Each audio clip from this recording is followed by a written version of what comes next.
नए साल के जश्न में यूएस, यूके, चीन, हांगकांग, ताइवान, जापान और सिंगापुर के बाजार आज बंद। एसजीएक्स निफ्टी पर दबाव।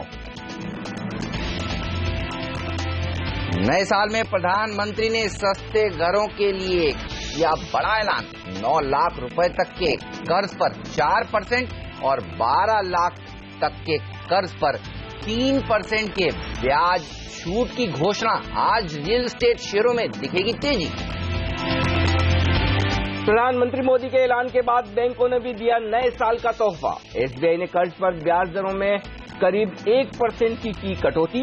पीएनबी समेत सरकारी बैंकों ने घटाई दरें। होम लोन, कार लोन सहित सभी तरह के कर्ज होंगे सस्ते। लेकिन तेल कीमतों में लगी आग। पेट्रोल 1 रुपए 29 पैसे तो डीजल 97 पैसे प्रति लीटर हुआ महंगा। नई दरें आज से लागू। एटीएफ कीमतें भी बढ़ी। नोटबंदी से ऑटो कंपनियों की रफ्तार पर लगा ब्रेक। दिसंबर में मारुति की बिक्री 1% गिरी। आइशर मोटर्स के कमर्शियल वाहनों की बिक्री भी घटी। और समाजवादी पार्टी पर कब्जे की लड़ाई जारी। अखिलेश बने राष्ट्रीय अध्यक्ष। शिवपाल अमर सिंह की पार्टी से हुई छुट्टी। मुलायम सिंह का भी पत्ता साफ।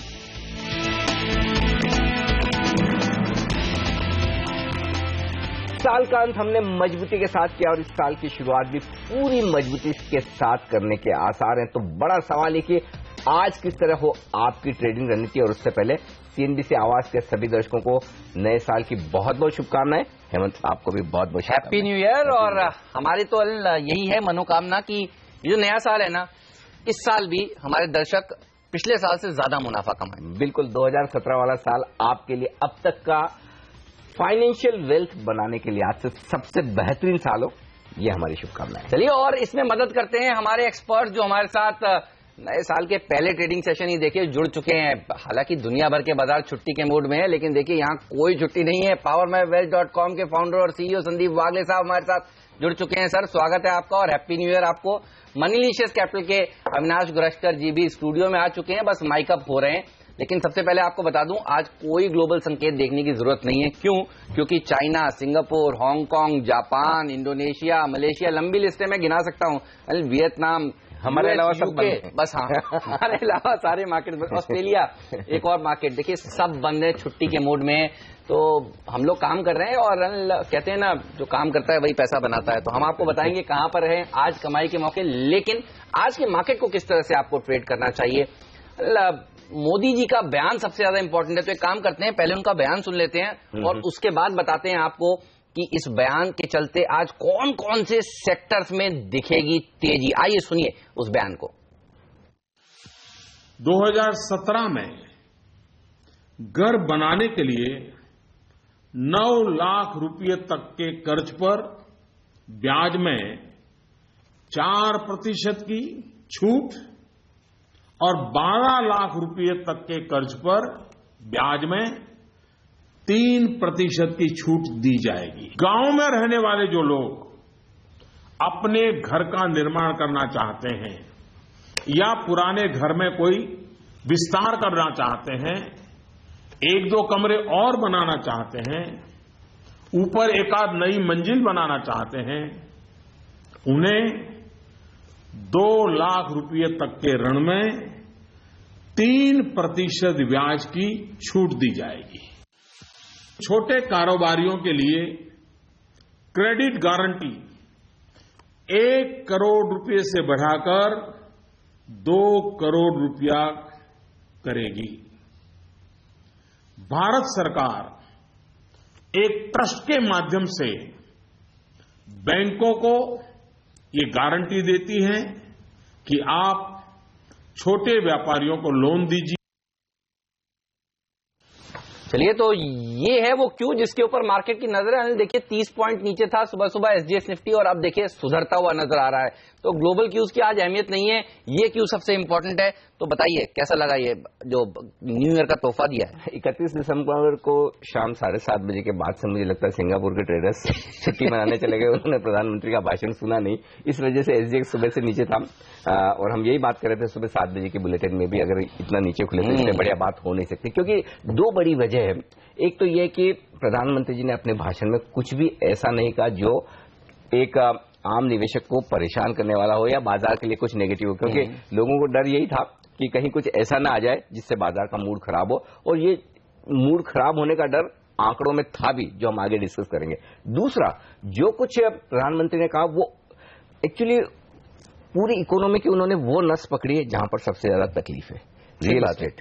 और रियल एस्टेट सेक्टर के लिए अगर इस तरह का बोनांजा आता है, हालांकि मैं ये जरूर कहूंगा कि 9 लाख और 12 लाख अमाउंट बहुत छोटा है, ये शायद मेट्रो सिटीज में बड़े शहरों के लोगों के लिए उतने फायदे की बात नहीं है, छोटे शहरों के लिए बड़ी फायदे की बात है, लेकिन अल्टीमेटली इकोनॉमी को इसका फायदा मिलेगा। और आज सेंटिमेंट सुधारने के लिहाज से एक तो ये, और दूसरा बैंकों की तरफ से ब्याज दरों में तेज कटौती, ये 2 फैक्टर ऐसे हैं जो बाजार को आज बेहद मजबूत करने वाले हैं, ऐसा मुझे लगता है। बिल्कुल। तो कौन कौन से सेक्टर्स हैं जो अच्छा प्रदर्शन दिखाएंगे आज? क्योंकि देखिए रेट सेंसिटिव में तो तेजी देखने को मिलेगी। अच्छा, जनरली लोग सोचते हैं क्रेडिट पॉलिसी आएगी फिर ब्याज दरें घटेंगी, ब्याज दरें तो ऐसे ही घट गई। बिल्कुल, इसमें कोई डाउट नहीं। और तमाम सेक्टर्स, चाहे वो फिर banks, housing finance company, real estate, cement, mid cap small cap share, ये आज मेरी लिस्ट में जहां पर आपके लिए मौके खरीदारी के बन सकते हैं। लेकिन आज की रणनीति का जहां तक सवाल है, सबसे अहम लेवल है 8,200, और 8,200 को निर्णायक लेवल के तौर पर मानकर चले। आप 8,200 के ऊपर हैं तो आप तेजी में हैं, और 8,200 के नीचे हैं तो मंदी में है, ये ध्यान में रखना जरूरी। वो निर्णायक लेवल है और उसे हम आगे विस्तार में चर्चा करेंगे। दूसरा, अगर किसी तरह की कोई कमजोरी मिले, काश 30-40 पॉइंट जैसा एसजीएक्स निफ्टी नीचे दिख रहा था वैसे खुलते तो मजा ही आ जाता, वहीं पर तुरंत खरीदारी का मौका आपके लिए बन जाता। लेकिन फिर भी मैं ये कहूंगा कि जहां खुले वहीं पर खरीदारी कर लेनी चाहिए। एक आपको उछाल तो आज मिलेगा ही मिलेगा, और अगर पूरे दिन भर भी हम मजबूती के साथ ही ट्रेड करें तो कोई आश्चर्य की बात नहीं होगी। यही वजह है हेमंत, आज मैंने बिकवाली की राय दी ही नहीं है, नए शुक्रवार को दी थी। तो आज आपके लिए खरीदारी का मौका है। स्टॉप लॉस 8,100 का बनता है वैसे देखा जाए तो, लेकिन अगर आप 8,200 के ऊपर निकलकर टिक जाए तो फिर अपना स्टॉप लॉस 8,150 के आसपास सरकार लें। 8,250, 8,275 ऊपर के लक्ष्य मेरे निफ्टी पे आज या कल तक के लिए। बैंक निफ्टी, यहां पर भी एक अच्छी मजबूती का संकेत मिल रहा है। 18,000 के स्टॉप लॉस के साथ बैंक निफ्टी में भी खरीदारी का एक मौका बन सकता है। पहला टारगेट 18,300 के आसपास का है, और उसके बाद 18,500 तक बैंक निफ्टी भी जाने की कोशिश कर सकता है। संकेत ज्यादातर पॉजिटिव है, चाहे वो डोमेस्टिक फंड्स के हों, चाहे एफएनओ के हो, टेक्निकल हो, या फिर सेंटीमेंट के लिहाज से हो। नेगेटिव संकेत आज है नहीं, तो पूरी संभावना है नए साल के पहले दिन, सीरीज के दूसरे दिन हम आज एक मजबूत ट्रेडिंग सेशन देख सकते हैं। बिल्कुल। चलिए, तो तेजी वाला दिन होने वाला है आज। कौन से लेवल्स इंपॉर्टेंट होंगे आज, इस पर बात करते हैं। संदीप वागले साहब हमारे साथ कार्यक्रम में शामिल हो चुके हैं। सर बताइए, कहाँ नजर है आपकी? Good morning. Good morning Hemant, good morning Anil ji. Good morning sir. पहले तो मैं हेमंत आपको, अनिल जी आपको, आपके फैमिलीज को, सीएनबीसी आवाज की टीम को और हमारे सारे दर्शकों को हैप्पी न्यू ईयर कह दूं। Thank you sir, thank you so much. I am sure कि हमारे साथ जो जुड़े हुए वो तो प्रॉफिट बना ही रहे हैं, उनको भी वेल्थ बनानी चाहिए, ये मेरी सोच है। और आई थिंक अनिल जी उसमें काफी कुछ करते हैं। हमारा थोड़ा सा हाथ बार हो जाए तो अच्छा है। एक टिप्पणी मैं करना चाहूंगा। कल रात को जब मैं स्टॉक स्कैन कर रहा था तो एसजीएक्स कुछ 30 पॉइंट्स ऐसे कुछ नीचे था। आज सुबह भी कुछ 25-30 नीचे था। मैंने 7 बजे अनिल जी को सुना, उनका व्यू सुना, और वो 30 पॉइंट्स वाइप ऑफ हो गए। तो ये हमारे आवाज की पावर देखिए। और मेरा व्यू बिल्कुल अनिल जी के साथ मैच होता है। 8100 के स्टॉप लॉस से मैं बाय करूंगा 8250 के टारगेट के लिए, जो ऑब्वियसली एक दिन का व्यू नहीं है, 2-3 दिन का व्यू है। मुझे लगता है 82 के ऊपर निकल जाएगा। 8250 भी कोई अहम रेजिस्टेंस नहीं है, लेकिन टारगेट है।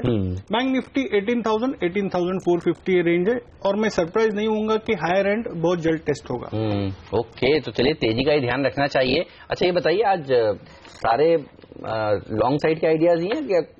3 लॉन्ग साइड के हैं। चलिए, तो 3 लॉन्ग साइड के आइडियाज हैं, एक शॉर्ट साइड का आइडिया है। कौन सा वो है, इस सब पर बात करेंगे। अविनाश गुरस्कर जी भी हमारे साथ जुड़ चुके हैं, उनसे भी पूछेंगे उनकी रणनीति साल के पहले ट्रेडिंग सेशन पे कौन सी है। अविनाश, आपका भी स्वागत है, लेकिन पहले ये बताइए, FIIs ये तो अब छुट्टी पे हैं आज के दिन सारे के सारे, तो इनकी तरफ से आज कम से कम बिकवाली का आंकड़ा नहीं आएगा, ये माने या नहीं? नहीं, बिकवाली तो होगी हेमंत।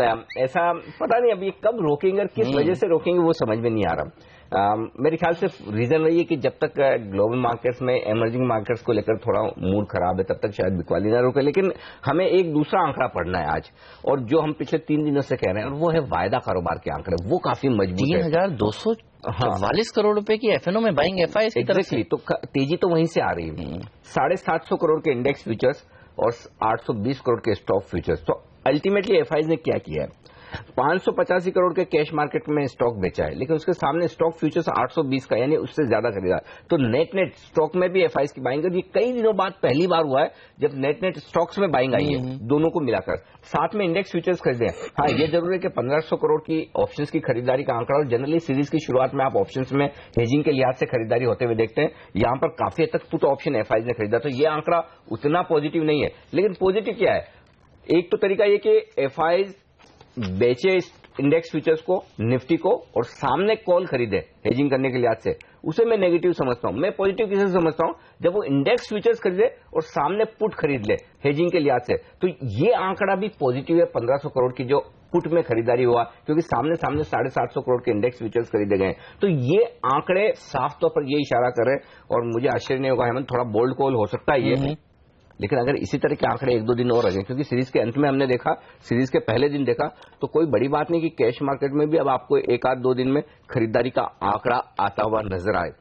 उसके लिए एक ही चीज जरूरी है, और जरूरी है कि अगर डॉलर इंडेक्स 103 पर आकर अटक गया, रुक गया, तो आप एफआईएस की खरीदारी फिर से शुरू होते हुए देखेंगे। डॉलर इंडेक्स 100-101 की रेंज में आ जाए, उस दिन आप शायद एफआईएस की खरीदारी का आंकड़ा देख लेंगे। तो आंकड़े अच्छे हैं, और इन आंकड़ों के दम पर एक बात जो साफ दिखती है वो ये, जिन लोगों की शॉर्ट पोजीशन है उन्हें शॉर्ट नहीं रहना चाहिए। ये बेहद साफ संकेत है।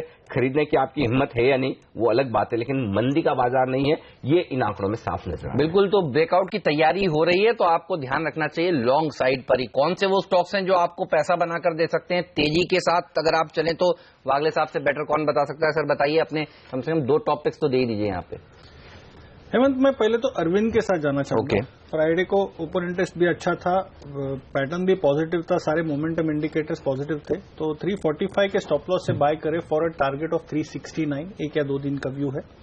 दूसरा होगा buy in Aditya Birla Nuvo. I think ये थर्सडे फ्राइडे को इसमें ब्रेकआउट हमने बात की थी, और ये मूव मुझे आज कंटिन्यू होती दिखती है। स्टॉप लॉस होगा 1260 और टारगेट होगा 1332। बिल्कुल, तो ब्लॉक डील्स हुई थी, हमने बताया था आपको, और देखिए शेयर 3% मजबूती के साथ जाकर क्लोज हुआ था, और अरविंद में भी खबरों के दम पर 6% की तेजी देखने को मिली थी।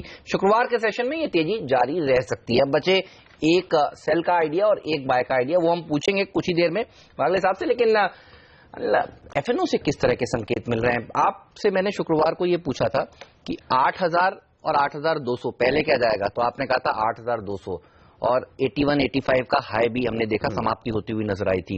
ये बताइए अब यहां से क्या आगे का डेटा क्या सजेस्ट कर रहा है? मुझे तो लगता है हम खुलेंगे 8200 के ऊपर। ओके, अब एसजेएक्स भले नीचे दिख रहा है, पता नहीं, लेकिन मेरे हिसाब से तो ऊपर खुलना चाहिए, और ऊपर न खुले तो ये बहुत ही बेहतरीन होगा, खासतौर से उन लोगों के लिए जिन्होंने मोदी जी के स्पीच के डर से शॉर्ट पोजीशन बनाई है, उनको तो तुरंत ही काट लेना चाहिए। Point number 1। पॉइंट नंबर 2 है, मतलब शुक्रवार के सेशन में एक बहुत इंटरेस्टिंग बात दिखी है, वो जनरली दिखती नहीं है वायदा कारोबार में, और वो ये था कि सीरीज के पहले दिन प्रीमियम मालूम है कितनी रहेगी निफ्टी फ्यूचर्स में? 1.5 पॉइंट की, और एक बार से निफ्टी फ्यूचर्स डिस्काउंट में भी ट्रेड करे थे। इसका मतलब क्या है? इसका मतलब ये कि कॉन्फिडेंस नहीं है लोगों में तेजी का, और मुझे वही चाहिए। जब आप में कॉन्फिडेंस की कमी हो तभी तो बाजार ऊपर जाता है। तो वायदा कारोबार के डेटा फुटकॉल रेशियो बढ़कर आया है 1.05 पर, उसके बावजूद वो कॉन्फिडेंस निफ्टी फ्यूचर्स की प्रीमियम में सीरीज की शुरुआत में नहीं दिख रहा। तो इसका मतलब ये कि अपसाइड बाकी है। और क्यों बाकी है? 2 आंकड़े देखिए।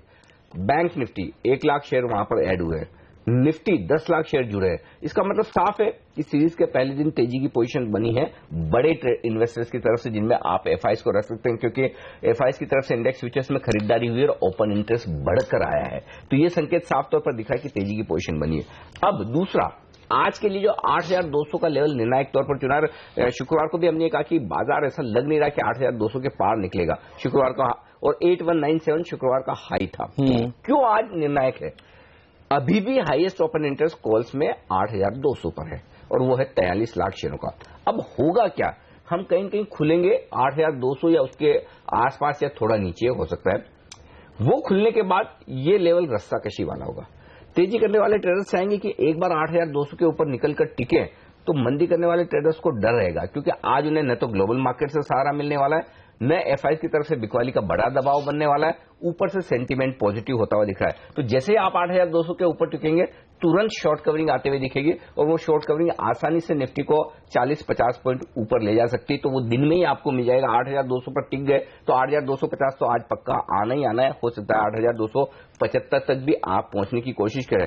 8,200 के नीचे रहे तो हो सकता है आपको थोड़ी प्रॉफिट बुकिंग आने की संभावना बने, तब आपको 8,150 के आसपास खरीदारी करनी चाहिए। वो लेवल्स खरीदारी करने के लिए आज से एकदम सेफ है। तो ये दो चीजों पर ध्यान रखना है।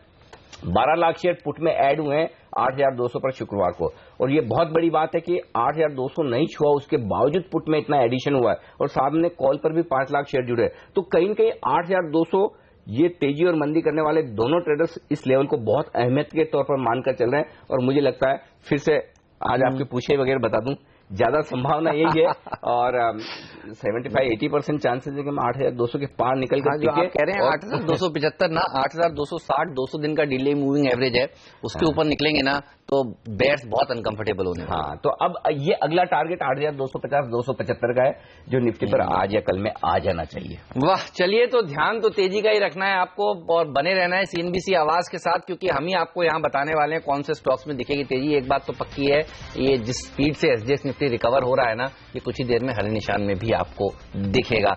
चलिए, हमारे साथ वागले साहब जुड़े हुए हैं, अविनाश गुरश्कर जी भी जुड़ चुके हैं। गुरश्कर साहब से पूछेंगे आज कौन से सेक्टर्स हैं जिन पर उनकी नजर है, कौन से स्टॉक उनको पसंद है। ब्रेक के ठीक बाद आपको ये भी हम बताएंगे कि 5 टेक्निकल एक्सपर्ट्स निफ्टी को आज किस तरह से ट्रेड करने की राय दे रहे हैं। तो ये सब एक्शन रहेगा छोटे से ब्रेक के बाद।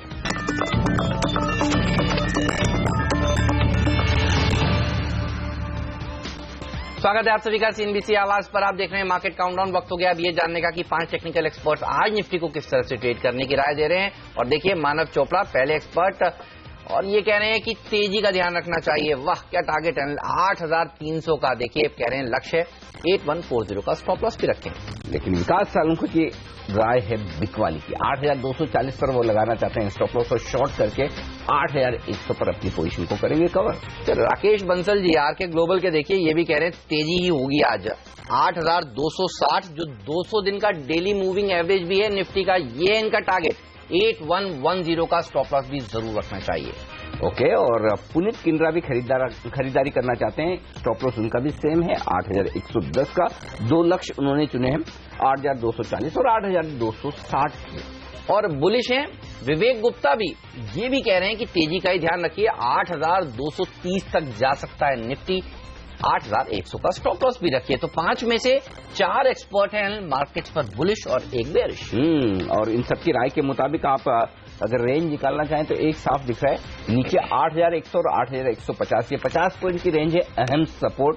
तो अगर छोटा स्टॉप लॉस लगाना हो तो 8,150 का लगा लीजिए, deep safe positional stop loss लगाना चाहें तो फिर वो होगा 8,100 का। ऊपर कितना जाएंगे, 8,250 और 8,300, ये है 50 पॉइंट की रेंज जो ऊपर आपको टारगेट के तौर पर नजर में रखनी है, ये साफ दिख रहा है। 8,200 होगा आज का निर्णायक लेवल। ऑलराइट, ये तो बात हुई निफ्टी की, लेकिन कौन से वो 5 स्टॉक्स हैं जो आज आपके रडार पर जरूर होने चाहिए, क्योंकि वो खबरों में है, सुर्खियों में। आइए देख लेते हैं 5 का पंच। और तमाम रियल एस्टेट कंपनियां आज रहेंगी एक्शन में पॉजिटिव साइड पर, डीएलएफ, एचडीआईएल, आईबुल रियल, और यही नहीं बल्कि कई सारी छोटी छोटी रियल एस्टेट कंपनियां, और खासतौर से वो कंपनियां जो छोटे शहरों में कारोबार करती है, उनमें ज्यादा तेजी होगी। और वजह, शनिवार शाम को 7:30 बजे प्रधानमंत्री ने जो भाषण दिया उसमें सस्ते घरों पर कर्ज में बड़ी छूट देने का ऐलान किया है। 9 लाख रुपए तक के कर्ज पर 4% की छूट और 12 लाख रुपए के कर्ज पर 3% की छूट। फायदा होगा तमाम रियल एस्टेट कंपनियों को। पीएसयू बैंक्स के लिए भी राहत की बात है। लोग डरे हुए थे, घबराए हुए थे कि कहीं इस भाषण में किसानों के कर्ज माफी जैसी स्कीम्स न सामने आए। देखिए, कुछ ऐसा नेगेटिव नहीं हुआ है। तो एक तो कुछ खराब ना होना भी पॉजिटिव होता है। SBI, PNB, bank of Baroda, इन तमाम पीएसयूज में तेजी देखने को मिलेगी। साथ ही सरकार ने एक बड़ी घोषणा ये करी है कि रबी के लिए जिन किसानों ने कर्ज लिया था उस पर 60 दिन का जो ब्याज है वो उनको देने की जरूरत नहीं है, सरकार इसको उठाएगी। तो 60 दिन का जो मुश्किल भरा वक्त था नोटबंदी वाला, उस समय का ब्याज दरअसल सरकार देने वाली है, तो बैंकों को होने वाला है फायदा। तो पीएसयू बैंक्स पर रखिएगा नजर लॉन्ग साइड पर। ओके, और प्रीमियर एक्सप्लोजिव ये अगला शेयर है जहां पर आपको नजर रखनी चाहिए। रक्षा मंत्रालय से इन्हें एक ऑर्डर मिला है 38 करोड़ रुपए का, और इसका फायदा मिलेगा शेयर के भाव में। और बॉम्बे डाइंग पर भी नजर रखिए। देखिए, बोर्ड ने मंजूरी दे दी है कि कुछ जमीन बेची जाएगी और कुछ मशीनरी को बेचा जाएगा, और उसको बेचकर ये कंपनी जुटाने वाली है 185 करोड़ रुपए। तो यहां पर तेजी बन सकती है। और वैसे भी आज रियल एस्टेट शेयरों का दिन है, तो ये कंपनी भी सूडो रियल्टी कंपनी, यहां पर भी तेजी होगी। IL&FS इंजीनियरिंग, इस कंपनी पर भी रखिएगा नजर। कर्नाटक में इन्हें एक ऑर्डर मिला है, अच्छा ऑर्डर मिला है 242 करोड़ का रोड बनाने के लिए, तो इस कंपनी में इस ऑर्डर का मिलेगा फायदा।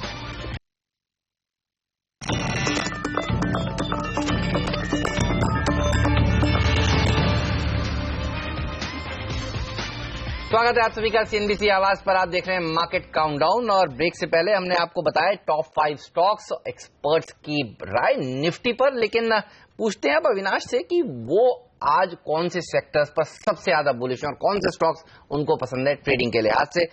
हाय अविनाश, गुड मॉर्निंग। बताइए कहाँ नजर है आपकी, कौन से सेक्टर सबसे अच्छा प्रदर्शन दिखाएंगे? Hemant, good morning. स्टॉक्स कहने के पहले सबको हैप्पी न्यू ईयर की विशेष। इनफैक्ट आपके व्यूअर्स को भी एक अच्छा साल हो, ऐसी मेरी एक्सपेक्टेशन है। स्टॉक्स की अगर हम बात करें तो मुझे लग रहा है कि मोदी जी के स्पीच के बाद दो सेक्टर जो बहुत ही पॉजिटिव वाइब्रेंसी दिखाएंगे आज और आगे साल में, वो हाउसिंग फाइनेंस और क्लियरली जो NBFC सेक्टर रहेगा। हाउसिंग फाइनेंस में हमको कैनफिन होम्स और दीवान हाउसिंग पसंद है, क्योंकि अफोर्डेबल हाउसिंग सेगमेंट में ये दोनों ही कंपनीज काफी वेल पोजिशनड है, और इनका जो टिकट साइज है वो 10 से 15 लाख है। और जिस प्रकार का इनका पोजीशनिंग है टायर 2 टायर 3 सिटीज में, हमको लग रहा है कि ये दोनों ही कंपनीज को काफी फायदा होगा, क्योंकि ये काफी बड़ा वॉल्यूम मार्केट है, काफी बड़ा डिमांड है। तीसरा शेयर कैपिटल फर्स्ट रहेगा NBFC में। यहाँ पे स्पेसिफिकली मोदी जी ने SME सेक्टर पे बहुत फोकस किया है, उनके लिए क्रेडिट लिमिट 1 करोड़ से 2 करोड़ बढ़ाई है, और मुझे लग रहा है कि यहाँ पे डेफिनेटली कंसर्न है कि इन छोटे उद्योगों को थोड़ा सा बेनिफिट मिले, तो कैपिटल फर्स्ट को डेफिनेटली फायदा होना चाहिए, क्योंकि इनका काफी बड़ा प्रेजेंस बोथ SME और MSME सेक्टर में है। ओके, तो कैपिटल फर्स्ट है वो पहला स्टॉक जो आपको पसंद है खरीदारी करने के लिए। आज NBFCs के लिए, हाउसिंग फाइनेंस कंपनियों के लिए एक अच्छा दिन हो सकता है। इन पर भी बात करें उससे पहले एक जो 2 स्टॉक बचे हुए हैं वागले साहब के, वो पूछ लिए जाए, क्योंकि एक इंटरेस्टिंग शॉर्ट कॉल भी है, इसलिए मुझे वो जानने में ज्यादा उत्सुकता हो रही है। सर बताइए। अनिल जी, शॉर्ट कॉल है वो हेज है, मैं पहले कह दूं। ठीक बात है, और वो इंजीनियर्स में है। वैसे कि मेरा लॉन्ग टर्म व्यू काफी पॉजिटिव है, उसमें कोई बदलाव नहीं हुआ है, लेकिन एक 5-7% ट्रेडिंग डाउनसाइड के लिए 156 के स्टॉप लॉस से बेचा जा सकता है फॉर अ टारगेट ऑफ 138। और बाय करने के लिए दूसरा मेरा कॉल है हैवेल्स, जिसमें मुझे स्ट्रेंथ दिखाई देती है। प्राइस और वॉल्यूम ब्रेकडाउन है, ब्रेकआउट है सॉरी। स्टॉप लॉस होगा 336, टारगेट होगा 357, और 1 से 2 दिन का व्यू है। ऑलराइट, चलिए, तो बोनस को एडजस्ट हुआ था, इसलिए आपको 10% नीचे दिख रहा है EIL यानी इंजीनियर्स इंडिया लिमिटेड। यहां पर आज मंदी करने की राय दे रहे हैं आपको वागले साहब। हेवल्स पर भी रखिए नजर, यहां पर तेजी करने की राय। इसमें एक चीज है, एक्चुअली ये शेयर गिरा है क्योंकि गुरुवार तक ये कम बोनस था, और आपको याद होगा गुरुवार को जब हम गुरुवार को हम फेसबुक लाइव कर रहे थे, तब यही बात थी कि देखिए जो तेजी होनी थी बोनस कम बोनस की वजह से हो चुकी है। अब इसको करेक्ट हो जाने दीजिए, खरीदारी की जल्दी मत कीजिए। लेकिन ये इतना गिरेगा 10%, ये मैंने सोचा नहीं था। तो मुझे लगता है कि कमजोरी कुछ है, जरूरत से ज्यादा हुई है इस शेयर में, लगता है। आपने मार्केट के पहले बोला था एडजस्ट होगा, ये मुझे याद है। सो आई थिंक 10% गिरना थोड़ा ज्यादा हो गया बोनस के हिसाब से। तो कुल मिलाकर लगता है वही कि साल के अंत में लोगों ने बोनस स्ट्रिपिंग, बोनस को लेकर टैक्स प्लानिंग की है, उस वजह से शेयर में अच्छी तेजी थी। अब ये शेयर अपने सही लेवल्स की तरफ बढ़ रहा है, तो खरीदारी करने के लिए इंतजार करें। शॉर्ट करना चाहें तो वागले साहब की राय को फॉलो करें। वक्त एक ब्रेक का, इस ब्रेक के बाद लौटेंगे, लेकिन आपके लिए सिर्फ कैपिटल फर्स्ट नहीं है, और भी कई सारे 2nd, 3rd, 4th स्टॉक्स है जो अविनाश जी की लिस्ट में। कहां बनेगा आपके लिए आज पैसा, उनकी पिक्स में बताएंगे इस पिक्स के बाद।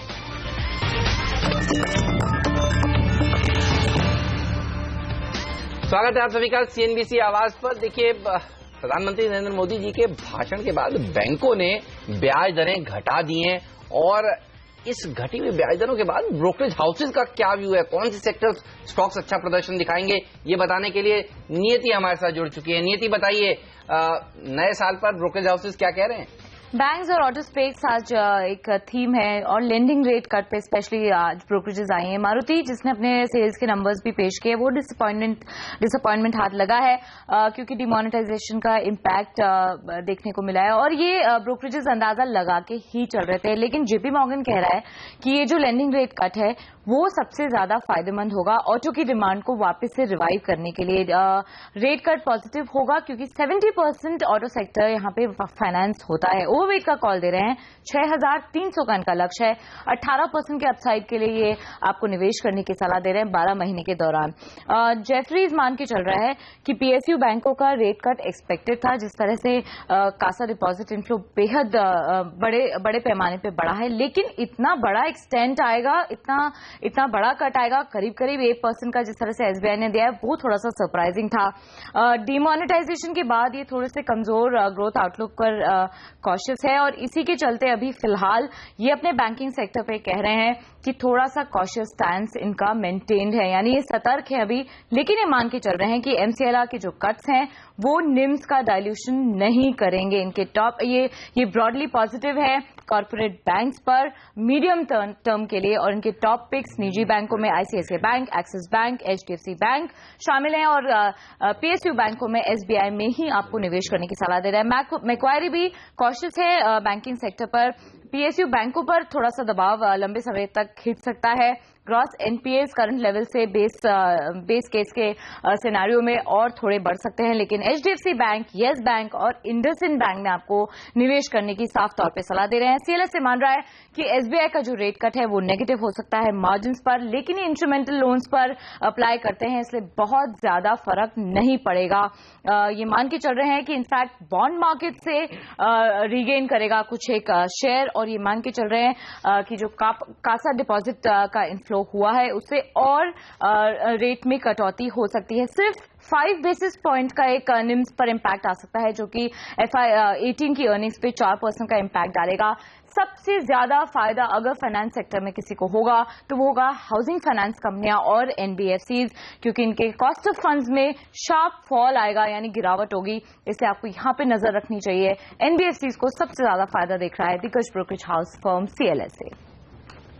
ओके, तो ये तमाम रिपोर्ट से आज इन पर फोकस किया जाए। और अब अविनाश, कौन सा शेयर खरीदा जाए हाउसिंग फाइनेंस कंपनी में? क्योंकि आपने एनबीएफसी में तो बता दिया कैपिटल फर्स्ट खरीदिए, हाउसिंग फाइनेंस कंपनी में क्या बड़ा फायदा मिलेगा इसको? और आपकी पिक? कैनफिन होम्स आपने बताया नहीं, कैनफिन होम्स मैंने कहा था। दीवान हाउसिंग भी अफोर्डेबल सेगमेंट में काफी अच्छा है। इनफैक्ट मुझे लग रहा है ऑयल मार्केटिंग स्पेस में भी आज अच्छी एक्शन हो सकती है, क्योंकि पेट्रोल और डीजल की कीमतें बढ़ाई गई है और ये काफी जल्दी हुआ है। तो यहाँ पे बीपीसीएल पे जरूर नजर रखना चाहिए। मुझे लग रहा है BPCL definitely both upstream as well as marketing space में प्रेजेंट है, तो यहाँ पे एक अच्छी तेजी दिख सकती है। नए साल में यहाँ से राहत नहीं मिल रही। देखिए, पेट्रोल और डीजल जो है वो महंगा ही होता जा रहा है। अच्छा, एटीएफ की कीमतें भी अब बढ़ गई हैं और अच्छी खासी बढ़ी हैं। 8.5% एटीएफ के दाम बढ़े। अच्छा, आप ब्रेक में ये भी कह रहे थे कि आपको जेट शॉर्ट करना है? बिल्कुल। इनफैक्ट ये जो प्राइस इंक्रीज आया है एटीएफ का, ये लगातार सक्सेसिव दूसरा प्राइस हाइक है काफी छोटे समय में। तो डेफिनेटली नॉट ओनली जो दिसंबर का क्वार्टर है वो थोड़ा सा चैलेंजिंग रहेगा, बट आने वाला क्वार्टर भी क्रूड के कीमतें बढ़ रही है, एटीएफ के प्राइस बढ़ रहे हैं, तो मार्जिन पे डेफिनेटली दबाव रहेगा। तो यहाँ पे जेट एक बार तो मुझे लग रहा है कि डेफिनेटली इसमें नंबर्स में थोड़ा सा वीकनेस आने की एक्सपेक्टेशन। चार्ट्स बताइए सर, जेट के कहां तक गिरेगा?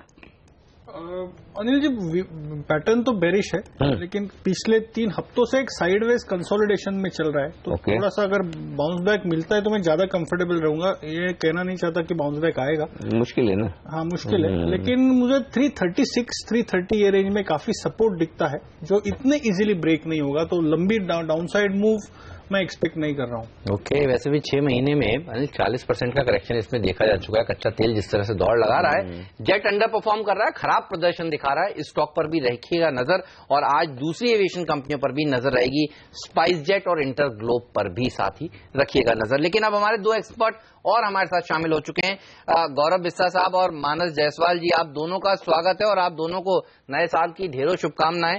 शुरुआत गौरव आपके साथ, बताइए कैसा लग रहा है बाजार? क्या और तेजी दिखाएगा? आज के दिन को कैसे ट्रेड करेंगे? Good morning. देखिए, पहले आपको, आपकी टीम को, सभी व्यूअर्स को नव वर्ष की शुभकामनाएं। और रही बात निफ्टी की, तो मुझे लग रहा है पॉजिटिव मोमेंटम फिलहाल तो है। 8120, 8150 इमीडिएट रेजिस्टेंस था, उसके ऊपर ट्रेड कर रहा है। जब तक इसके ऊपर ट्रेड करे 100 पॉइंट की और अपसाइड को देखने मिल सकती है। 8250 सबसे महत्वपूर्ण रेजिस्टेंस है आने वाले समय के लिए। तो आज आपको ओपनिंग में 8150 8160 में निफ्टी देखने मिल सकती है, तो वहां पे आप बाय कर सकते हैं। 8120 का इसमें आपके स्टॉप्स होंगे और ऊपर में आपको 8240 तक के लेवल्स आपको देखने मिल सकते हैं। इंट्राडे में आपको 8200 8210 दिखा सकता है, लेकिन 2 या 3 दिन का अगर व्यू हो तो एक बार 8240 8250 लेवल्स टेस्ट कर सकते हैं। ओके, तो ये राय है आपके लिए निफ्टी पर।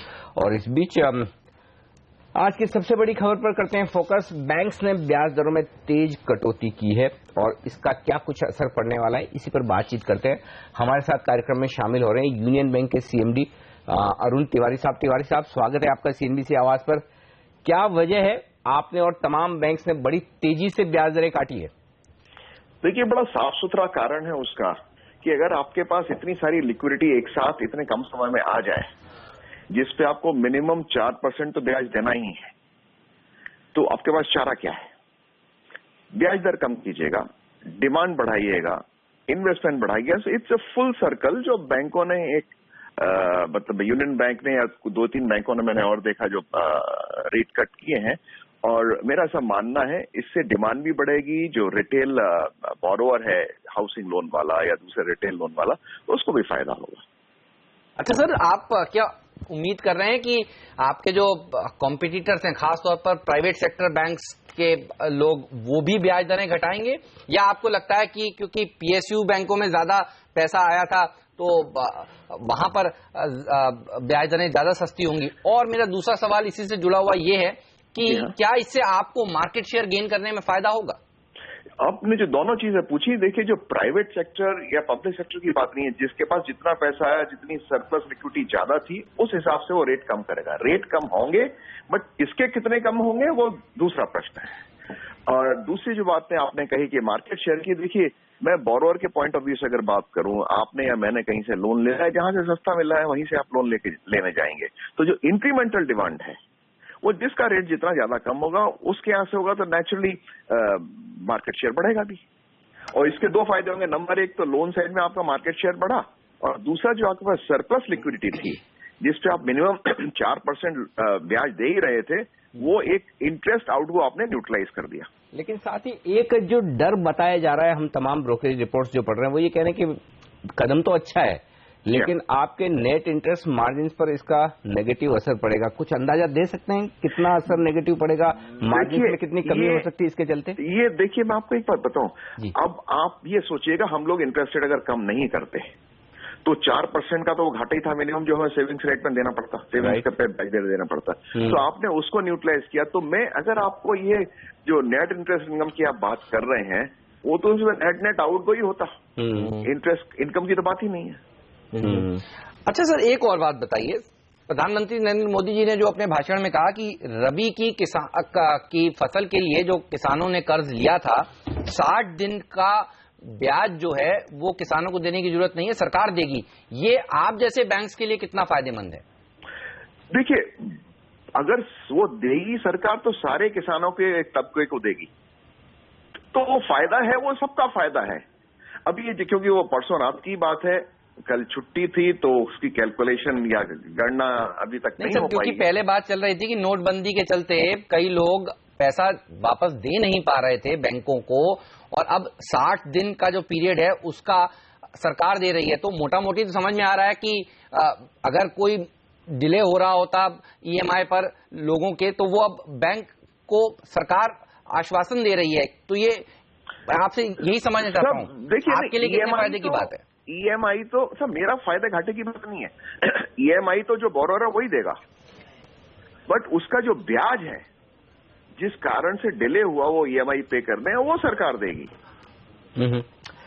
एक बात और बताएं सर, कुछ अंदाजा दे सकते हैं, क्योंकि देखिए सरकार ने जो हाउसिंग लोन पर ब्याज दरों में ये कटौती की बात जो कही है 3% और 4%, 9 लाख और 12 लाख रुपए तक के लोन, आपकी टोटल हाउसिंग लोन की बुक में 12 लाख रुपए तक के लोन कितने हैं?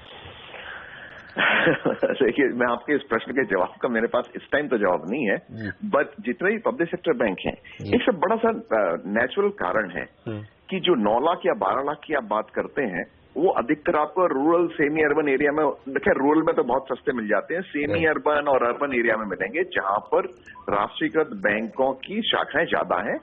अगर शाखाएं ज्यादा हैं तो सब मेरे लोन भी रिलेटिवली ज्यादा होंगे। अगर सरकार ये 3 और 4% की जो रियायत दे रही है इंटरेस्ट रेट में, ये वाकई में अच्छा होगा, क्योंकि अगर आप इसको लिंक करें 2022 में हर सर के और खुले आसमान के बीच में एक छत होनी चाहिए, जो नई सरकार या प्रधानमंत्री ने वादा किया है, हाउसिंग फॉर ऑल बाय 2022, तो उस दिशा में एक अच्छा जो मैं समझ रहा हूँ ठीक है क्या, चाहे सपोज मैं एक 50 लाख रुपए का लोन लेता हूँ, जी हाँ, फिर भी मुझे जो छूट मिलेगी वो 12 लाख रुपए तक 3% की छूट मिलेगी या नहीं? मेरे ख्याल से देखिए साहब, अगर मेरे से पूछे, मुझे मालूम नहीं, क्योंकि मैंने भी उतना ही अखबारों में पढ़ा है जितना आपने पढ़ा है, नंबर 1। नंबर 2, अगर आप मेरे से कोई सही मायने में अगर आप 50 लाख का मकान खरीद सकते हैं तो आपको 4 या 3% की ब्याज की रियायत की जरूरत नहीं है।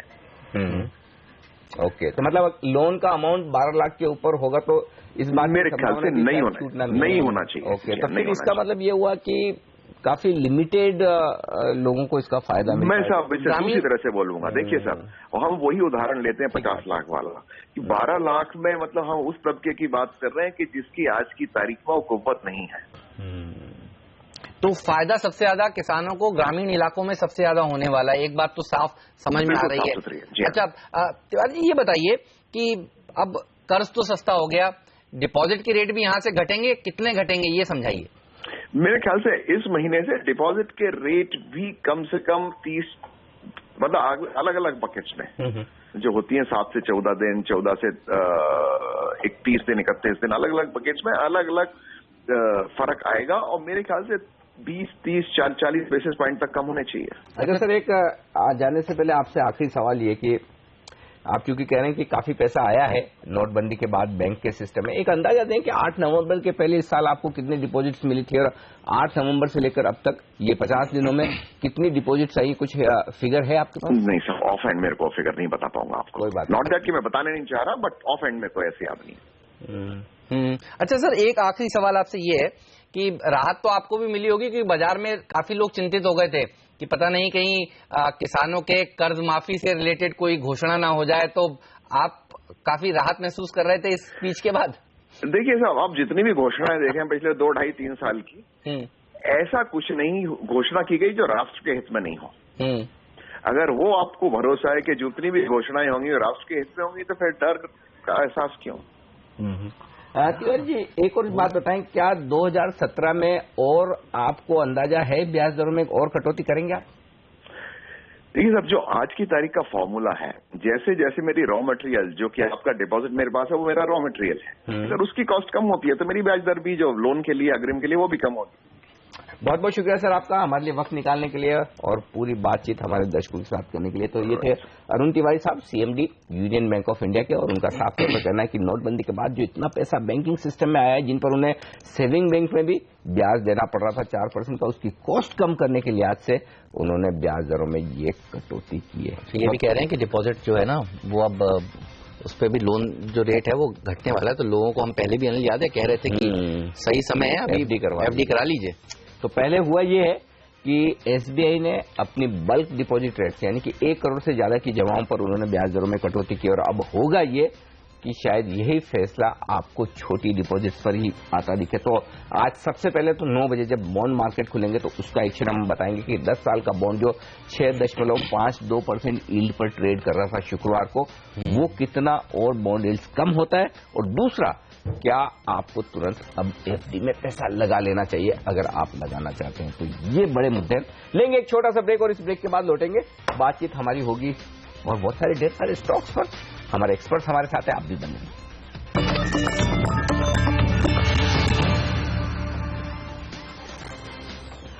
हमारे एक्सपर्ट्स हमारे साथ हैं संदीप वागले, अविनाश गोरक्षकर, गौरव बिस्सा और साथ ही मानस जायसवाल। वक्त है अब हम हमारे दोनों एक्सपर्ट्स की टॉप ट्रेडिंग पिक्स ले लें। पहले तो गौरव आप बताइए, वायदा कारोबार में कौन से स्टॉक्स चुने आपने और किस तरफ? पहले मैं टेक महिंद्रा फ्यूचर्स को बाय करने की सलाह दूंगा। मैं इसमें कंसिस्टेंटली लॉन्ग पोजीशंस बन रहे हैं, ब्रेकआउट की कगार पे है और आईटी स्पेस में भी थोड़ा सपोर्ट ले रहा है। मुझे लगता है काफी एक अच्छा इसमें मोमेंटम को देखने मिल सकता है। 505 का इसमें एक इमीडिएट टारगेट होगा, 483 रुपए का इसमें एक छोटा स्टॉप लॉस होगा। और सन फार्मा काफी अच्छा लग रहा है, एक शॉर्ट टर्म बेस फॉर्मेशन लग रहा है, लॉन्ग टर्म में नहीं कहूंगा मैं, लेकिन एक शॉर्ट टर्म ट्रेडिंग लिहाज से काफी इसमें अच्छा लग रहा है। शॉर्ट्स एग्जॉस्शन है, थोड़े बहुत लॉन्ग्स बनना शुरू हो चुके हैं, ऑप्शंस में बाइंग आ रही है, तो वो लिहाज से एक 655 के लेवल आपको एक बार टेस्ट कर सकता है, तो 620 के स्टॉप लॉस से आप वो बाय कर सकते हैं। और वीक में केटीके बैंक लग रहा है। इशू ये है कि इसमें बार बार ऊपरी लेवल्स पे थोड़ा बहुत प्रेशर आ रहा है, शॉर्ट्स बन रहे हैं और अभी भी जहां से शॉर्ट बनना शुरू हुए थे वो लेवल्स के नीचे ही 115 के नीचे ही है। तो जब तक 115 सस्टेन नहीं करेगा इसमें मुझे बहुत ज्यादा अपसेट दिख नहीं रही है। तो 108 के इसमें लक्ष्य होगा और 114 रुपये 25 पैसे के स्टॉप लॉस से आप इसको बेच सकते हैं। और ऑप्शन से मुझे अदानी एंटरप्राइज अच्छा लग रहा है, अच्छा खासे लॉन्ग्स बने हैं, वॉल्यूम पार्टिसिपेशन हुआ है, ब्रेकआउट हुआ है, तो आप 80 का कॉल ऑप्शन लीजिए। 5 रुपये का इसमें लक्ष्य होगा, 1 रुपये का इसमें स्टॉप लॉस होगा। ऑलराइट, तो ये है वो स्टॉक्स, टेक महिंद्रा, सन फार्मा, कर्नाटका बैंक, इन पर रखिए नजर। लेकिन मानस साहब, आपके टॉप पिक्स बताइए आज के लिए। हेमंत जी, पहले तो आपको, अनिल जी को, आवाज की टीम को और आवाज के सारे व्यूअर्स को नववर्ष की बहुत बहुत शुभकामनाएं। बागले जी, अविनाश जी और गौरव जी को भी नववर्ष की बहुत सारी ढेरों शुभकामनाएं। स्टॉक स्पेसिफिक अगर बात करें तो 2 स्टॉक्स मेरी नजर में है। पहला तो अरविंद इंडस्ट्रीज, जहां पर कुछ दिन पहले ही स्टॉक ने 200 दिनों के मूविंग एवरेज पर सपोर्ट लिया था और जब फ्राइडे के सेशन में हमने एक रिकवरी देखी तो उसमें स्टॉक ने 50 डे और 100 डे मूविंग एवरेज बहुत ही अच्छे वॉल्यूम के साथ ब्रेक किया है। तो आप उम्मीद कर सकते हैं कि यहाँ से ये रैली कंटिन्यू रहेगी। 370 रुपए तक के टारगेट्स पॉसिबल है, तो मैं समझता हूँ 344 का स्टॉप लॉस लगाए और एक लॉन्ग पोजीशन बनाए। और दूसरा स्टॉक रहेगा रिलायंस इंडस्ट्रीज, जहां पर हमने एक रैली देखी थी 980 से लेकर 1060 तक, फिर उसके बाद करीब 7-8 दिनों का कंसोलिडेशन और फिर एक क्लियर ब्रेकआउट चार्ट पे फ्राइडे के सेशन में। तो आप उम्मीद कर सकते हैं कि जो पिछले हाईज 1120 तक के थे और रिलायंस इंडस्ट्रीज वो टेस्ट कर सकता है, तो 1069 का स्टॉप लॉस लगाए और रिलायंस में एक लॉन्ग पोजीशन ले। तो मानस जी की और संदीप वागले जी की जो दोस्ती पिछले साल वाली थी ना, देखिए वो कायम है। अरविंद दोनों को पसंद है साल के पहले ट्रेडिंग सेशन पर। बिल्कुल, तो साफ तौर पर ये स्टॉक ऐसा है जहां एक्शन आपको देखने को मिल सकता है। रिलायंस दूसरा मानस का पिक, जहां पर आपको डिस्क्लोजर दे दे, सीएनबीसी आवाज जो चैनल आप देख रहे हैं वो है टीवी 18 का हिस्सा और टीवी 18 का स्वामित्व और प्रबंधन रिलायंस इंडस्ट्रीज के हाथों में है। ये आप स्टैंडर्ड डिस्क्लेमर ध्यान में रखें। वक्त एक ब्रेक का और इस ब्रेक के बाद लौटेंगे। फोकस होगा ऑटो स्टॉक्स पर, राय लेंगे हमारे एक्सपर्ट से, बने रहिए हमारे साथ।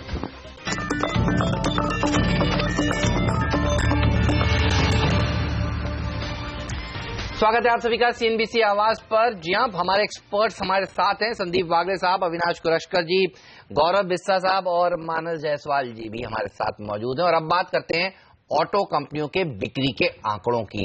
जी हाँ, 2 कंपनियों के आंकड़े आ चुके हैं, मारुति और आइशर मोटर। और आप देखिए रॉयल एनफील्ड का जो जलवा है वो बरकरार है। क्या जबरदस्त बिक्री रॉयल एनफील्ड की तरफ से देखने को मिली। आइशर मोटर्स ने अच्छे नंबर्स पेश किए हैं। तो वागले साहब से पूछते हैं, वागले साहब चार्ट्स कैसे लग रहे हैं? क्या और अच्छा प्रदर्शन दिखाएगा और कितनी तेजी हो सकती है आइशर मोटर्स में, ये बताइए। हेमंत, आई थिंक जो 4 दिन पहले जो ट्रेडिंग हुआ है 20,250 के आसपास जो प्राइस है, मुझे लगता है शॉर्ट टर्म बॉटम तो बन गया और अभी अगला इसका टारगेट होगा लगभग 23,000 का, अभी 21,800 है, तो 4-5% की ट्रेडिंग अपसाइड है। और मैं ये कह दूं कि अगर वो लेवल्स क्रॉस हो जाते हैं तो वापस हम पुराने हाईस को टेस्ट करेंगे जो कि 26,200 है। लेकिन ये ऑब्वियसली कुछ दिनों की बात नहीं होगी, कुछ हफ्तों कुछ महीनों के में आ सकता है। 42% ज्यादा रॉयल एनफील्ड बिकी है। रॉयल एनफील्ड आज ये देखना इंटरेस्टिंग होगा कि रॉयल एनफील्ड के दम पर ये शेयर भागता है या फिर कमर्शियल व्हीकल की बिक्री जो घटी है नोटबंदी के बाद उसका दबाव दिखता है। इंटरेस्टिंग होगा। 40% के आसपास की बिक्री की बढ़त की उम्मीद थी, 42% के आसपास बिक्री बढ़कर आई है, तो थोड़ी ज्यादा है और ये ज्यादा 1-2% जो है उसमें हेमंत का भी कंट्रीब्यूशन है, इस वजह से बढ़ के आई है। लेंगे एक छोटा सा ब्रेक और इस ब्रेक के बाद लौटेंगे, लेकर आएंगे आपके लिए बाजार का भरपूर एक्शन। शुरुआत करेंगे प्री ओपनिंग सेशन की, बताएंगे कि एसजीएक्स निफ्टी जो हमारे जोर लगाने के बाद काफी कुछ रिकवर हुआ है, पूरा रिकवर होकर हरे निशान में लौट पाते हैं या नहीं, रुपए की शुरुआत पर रखेंगे नजर, क्योंकि अच्छी मजबूती शुक्रवार को हुई है, वही मजबूती आज भी आगे बढ़े तो बात है। और उसके अलावा स्टॉक 2020 का अपडेट और 9:15 के बाद 2017 का पहला एक्शन आपकी स्क्रीन पर हम लेकर आएंगे, बताएंगे कहां है आपके लिए कमाई के मौके शुरुआती कारोबार में, इस छोटे से ब्रेक के बाद। हैं।